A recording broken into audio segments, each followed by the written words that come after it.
Okay, so week 11 is on PCOS. Basically, this is where we're having chronic anovulation, but we're not actually ovulating. So we're not actually releasing the egg, we're just stimulating many new follicles. So PCOS is a neuroendocrine dysfunction, and some key things that we notice, and we have increased LH because we're having increased GnRH stimulation, and as such we also have increased insulin production.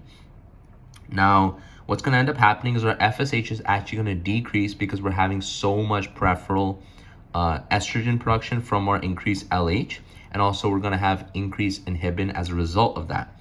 So our increased LH is stimulating our thecal cells, increasing ovarian androgen production, so more estrogen. This is kind of where week 1 and week 2 come in, so it's quite important to know those cells. Hopefully you do, because it is week 11. So essentially there's going to be no FSH, therefore no ovarian conversion. And so essentially, because we don't have the FSH, we don't have the follicle maturation and that release of that follicle, and we actually can end up giving this medication called clomiphene, which can induce ovulation because it can block the E2 receptor to normalize our increased LH and FSH, our decreased FSH, to become normal. So that's a treatment right there. This is very, very important. You need to know what the different hormones are from normal in PCOS. So we have increased LH, decreased FSH, increased inhibin, increased testosterone, increased estrogen, decreased sex hormone binding globulin, increased inulin, increased IgE and 2.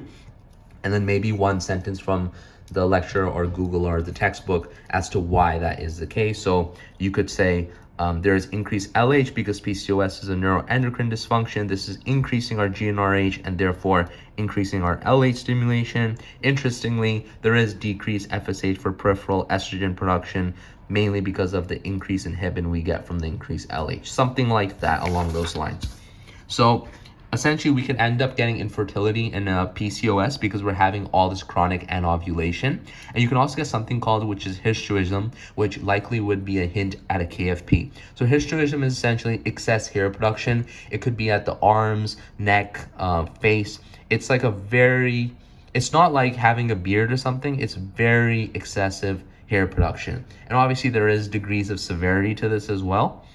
However, it's usually uncommon to have hirsutism in females because the secondary sex characteristics of males also include thicker hair and more hair follicles. Hence, in females, it's often associated with PCOS because it can hint at increased androgens, which are later going to be converted to our estrogens.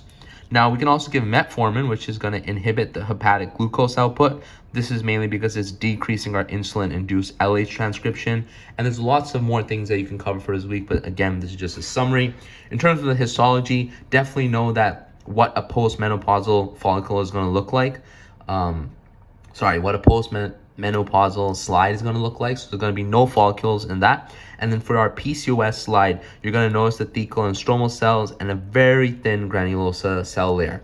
And essentially the best way to learn the histology for this week is kind of just have a couple slides, maybe cover what that slide is. So have a slide, have a description, and cover it with your hand, and just try to see if you can memorize what the slide looks like. Because honestly, on the MSAT, if you can memorize what the slide like general characteristics are, it just makes it so much easier. On average, you're only going to have a minute to maybe recognize the slide or count the number of spermatocyte cells or Sertoli cells or whatever the question may be. The point is not to predict the question, the point is just to be prepared.